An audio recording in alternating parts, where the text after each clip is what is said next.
couple years ago, I was what you would call a bit of an edgelord. I was obsessed with disgusting and scary images, offensive humor, and no right was more important to anyone than my free speech, which mostly meant throwing slurs at people over voice chat. I'm not sure if I can say that I'm a better person now, or more mature, but thinking or acting the way I used to usually results in me running to throw up. I can barely witness anything gory or offensive without instantly relating it to myself and getting flooded with unwanted images that escalate worse and worse. I've turned into the guy who PMs you and thanks you for trigger warnings, saving me from getting violently ill at work. As you might have guessed, I did not suddenly mature a lot in a couple of years. This is the effect of trauma. PTSD, my therapist called it, although he does not believe in the events that caused my PTSD. He has a theory that it was a nervous breakdown over years of desensitizing myself, coupled with false memories and other junk. Maybe that is why my insurance is paying for him, not to fix me, but to give me an alternative explanation that is a lot less disturbing than what happened that night. I used to work second shift customer service, heavily unsupervised, so after the first shift was completely gone, we would regularly drink and do drugs to make it through the evening. We kept a group chat where we would post crazy stuff, making each other crack up in the middle of calls. Also, we had this gamer girl we worked with who always shared video game memes and stuff like that. And one day, she starts chatting about this thing called the Nope game. She said it was like a video compilation of messed up stuff. And the challenge is to see how long you can watch without shutting it off or turning away. Well, it sounded like something hilarious to do. But the more we looked into it, we realized it's not like a video that is out there. It's a specific stream you need to know about, and it is almost always streamed through different platforms with brand new accounts. So after hours of digging, we found out that one was happening in a few days around midnight. That was perfect. Normally we got out around 11 and hit up a diner to get drinks and breakfast food. So we were going to do that instead. One guy was joking about watching people dying videos to condition himself to win. Another said it would be all cringe stuff or extreme fetish stuff. In hindsight, we were so naive, acting tough and even salivating at the prospect of showing how crazy we were. The night of the transmission, all 5 of us went to the gamer girl's apartment. Basically just a room in the living room with stained carpets and empty takeout containers everywhere. Her computer was actually in her bedroom, so we all piled in, however we could, on her bed, sitting on the floor, or just standing around. We'd been drinking and smoking since we got off work, but let me just say, we were all still pretty level-headed. Like, we had gotten perfect scores on calls while being a lot more messed up than that. The gamer girl set up a recording app so we could re-watch the Nope game later, or maybe even do our own streams of it. We figured that this is how things spread. Anything that goes online gets shared to death, and people move on to the next thing once it gets boring. We were just early adopters of this Nope game. At this point, I realized I've been stalling a little, because I did not really want to write about it. Anyone who reads this will probably find it stupid or silly, like somebody else's nightmare.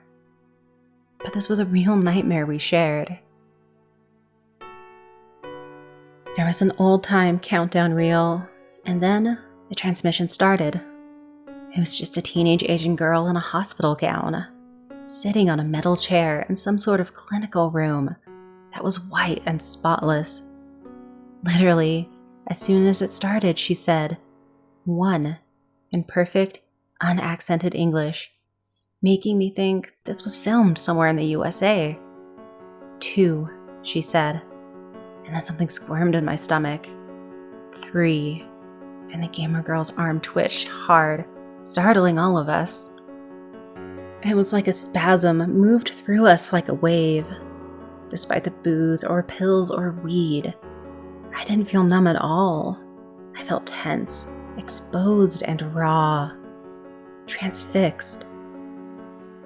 4. And I realized only 4 seconds had gone by, but I wanted to leave. More than anything, I wanted to leave. 5. She counted, and her skin glitched, not like she was a 3D model. Instead, it looked like flesh and bone spiked a little in a random direction and returned to normal.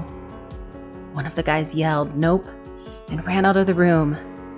Although I felt trapped, not even my gaze could follow him. We did not taunt him for chickening out. We just sat there. I think somebody in the room was sobbing softly, but I could not turn to see who it was. And nothing bad had started yet. It was just a vibe being pumped into the room through the monitor, like some sort of gas. It would not get really bad until she hit the first minute. By then, her skin and bones regularly glitched and spiked and moved like an equalizer. I tried putting my hand between myself and the twisting chaos that was the monotone girl. But when I looked at the back of my hand, the skin was rippling, like a wet surface that a drop of water had fallen into. I felt my joints grinding a little as the girl counted 73 and started to slightly bend sideways in an unnatural way. She continued to do so through 74, 75, and 76. She kept bending like some sort of snake, and I felt my joints start to strain and move in weird ways. I was not moving a single muscle, but I felt like my bones were doing their own thing. Another customer service associate started to run, but he fell over. 84, and he got up. 85, and he fell again. Out of the corner of my eye, I could see his flesh moving like waves, his limbs curving in strange ways. It took a few tries, but he was out of the room before she declared 100. It was no longer a challenge. It had stopped being one long ago. At this point, I was trapped, watching the girl on the screen spiral into herself. The gamer girl was having spasms, making loud, wet, breathing noises beside me. I heard that the other guy was still behind me, knocking on the ground at a very fast rate, like he was vibrating. I guess there were 3 of us left in the room. I figured I would focus on him. As she declared, 112. I was slowly turning my head away from her hypnotizing gaze, which peered at me from the core of a small, slow whirlpool of flesh, bone, and hair. She was like a liquid that pushed with every number. 117. And the flesh pulsed. 118. It was like a visualizer of dread, spiking and shifting with my terror. But little by little, I turned my head away, past what felt natural. By the time she said 121, I was looking at the guy behind me. I do not know what was more horrifying. The fact that my neck must have been turning a full 180 degrees, or the fact that he was pulsating and warping, glitching even more violently than the gamer girl. One of his fists was jackhammering at the floor, making a very rapid thudding sound, with blood starting to pool in that spot. At 136, I was granted a distraction. The people outside were screaming, yelling at us to get out, but they dared not come in for us. I started to roll, to slither, in ways I'm not sure I can describe. I felt loose, rubbery, like I was melting.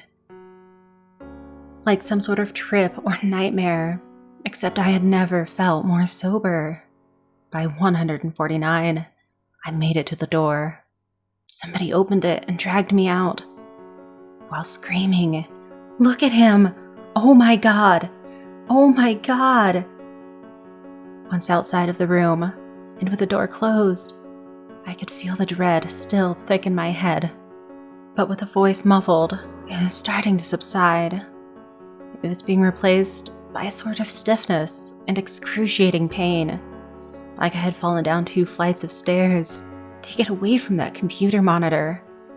The people in the room were counting, but it was something else. 1, and they got into position. 2, and I realized I had pillows duct taped all over their ears. 3, and they ran into the room, emerging several moments later with the gamer girl. She looked big, uncomfortably and painfully big, and bloated for a second, and then she started to deflate into what I normally associated with her scrawny emo self.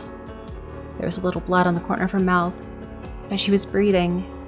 Her bloodshot eyes darted side to side, and finally rested in the middle. I think she was experiencing the same euphoria I was, meaning the pain was excruciating, but it was no longer spiraling out of control. They pulled the tape off and said she was the only one in there. We even checked the bathroom and the closet. He got out somehow. And the transmission stopped, and so did our nausea. We stumbled back into the room. The screen was black, and bloody handprints were covering the floor, walls, and ceiling. But terrifyingly, or mercifully, there was no sign of the guy we left behind. We did check out the video we had recorded, but thankfully there was nothing there. It was just solid black, as though some spyware protected it from being duplicated. All we know is that it lasted exactly 11 minutes and 6 seconds before the transmission stopped, and it was a few minutes after that before we had worked up the nerve to enter the room, looking for our missing friend, and to stop the recording app. After that, we spent a week working together, but never talking or seeing each other after work. Our customer service scores dropped, and HR asked us what happened to our coworker after his 3rd no-call, no-show. But we did not have any answers for HR. We did not have any answers for ourselves. A few weeks later, we all got laid off when the second shift was eliminated, and it became a regular 8 to 5 call center. I was not offered to move to another shift. I mean, most evenings I would just stare at the ringing phone and ignore it, so I see why they wanted to get rid of me. It was better that way. If I'd been fired, I would not be able to collect unemployment and seek help. I saw a therapist to help me cope, and a dermatologist to treat the stretch marks and scars on my limbs. I know one of the guys never got help. Instead, he got a shotgun and ended up in the newspaper after a gruesome murder-suicide involving a bunch of strangers. The other guy is actually okay, probably because he left the room first. I see him about town, but we never say hi. We lost track of the gamer girl. She got evicted and has not updated her Facebook since that night. And the person we left behind in that room, who watched the whole transmission, I do not think of him anymore. Like sometimes I start to picture him in my head, twisting and shaking and snarling, and I stop myself. If I think of him, I'll just make myself sick, so I try not to. Nope.